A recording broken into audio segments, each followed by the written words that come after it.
watching you. I'm watching you watching me. And that's the way you want it, because when I'm watching you, I can tell what your response is to what I'm saying. So I have a note to myself here, and the note says, design the clips starting with the problem to solve. So instead of just launching into something, I'm going to talk specifically about what problem we're going to solve.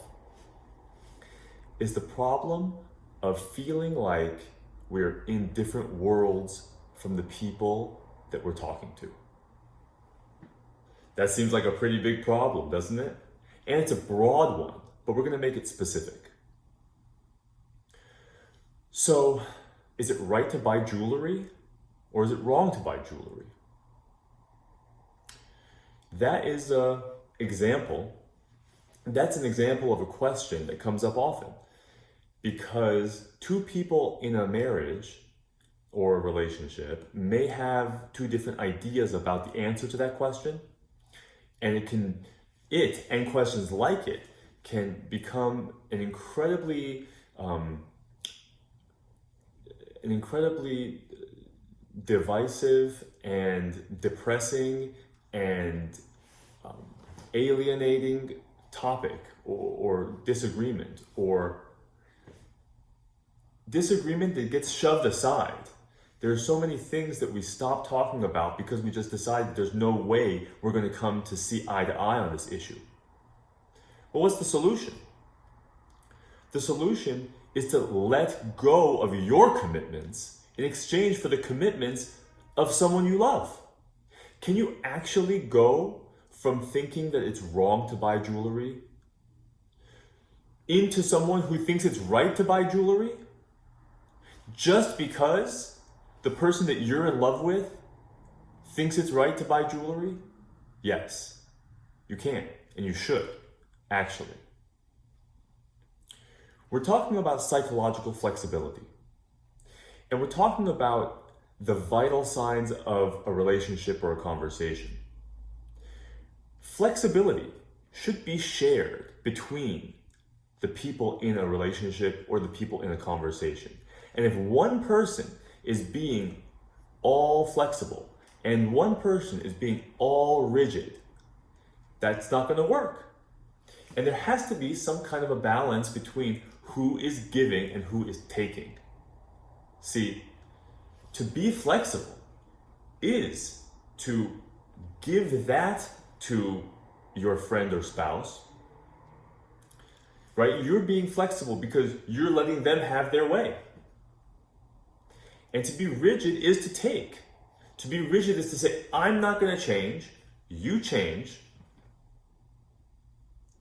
Because if we have difference of opinion, right, all we can do is either talk, fight, or isolate. So if we don't want to talk until we can see the other person's point of view, then we have to fight or isolate. Sometimes we try talking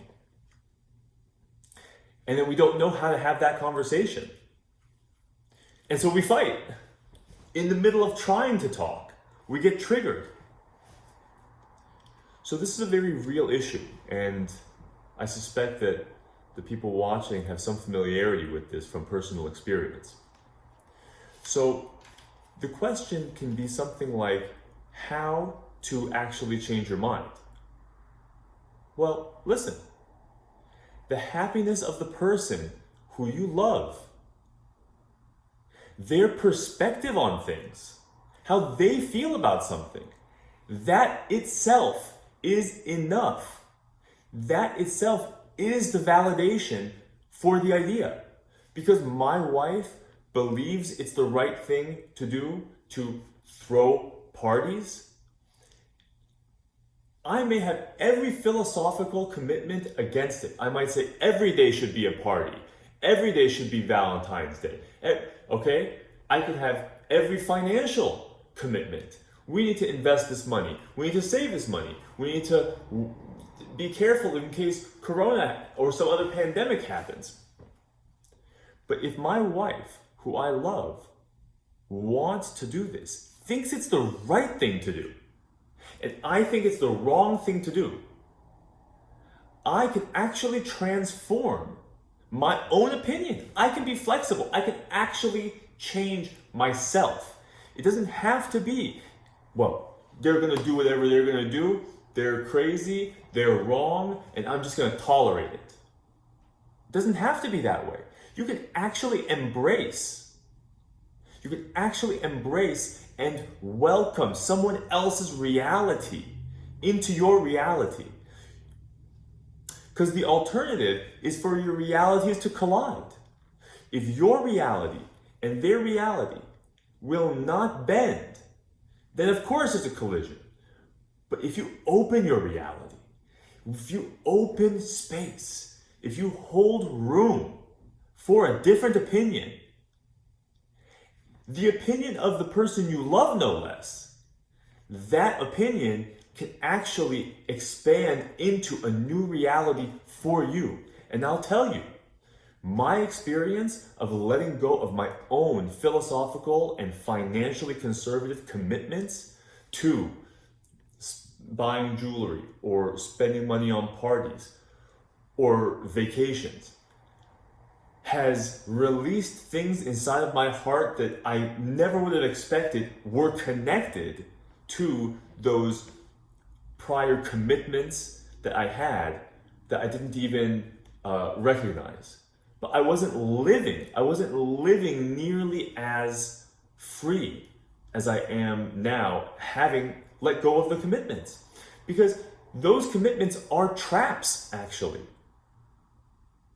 They are not paying back anything for the cost of adhering to them. The only thing you have when you buy in and live your life based on those kinds of commitments are bragging rights for moral authority. And that's not worth anything. So my discovery that I'd like to share here is that we are much more flexible than we give ourselves credit for. We actually can change. It's just a matter of willingness. And it's a matter of being explicit about what exactly we are scared of, right? It's a very beautiful thing to consider that the things that we're scared of are actually illusions. Like whatever energy or hesitation or reluctance I had around what I would have called the trivial nature of jewelry or the trivial nature of vacations or celebrations. Those hang-ups weren't giving me anything. They were just hang-ups. There was no danger they were protecting me from. And so I feel very passionate about it, and I hope I've made myself clear here. And if I haven't, please let me know, because like I said, I'm watching you watching me. So I want to know deeply if what I'm saying makes sense, sounds valuable, or if I'm totally off and missing the whole point of everything. So whatever category you think any of these fall into, please make sure you comment and share with your friends, and let's keep this conversation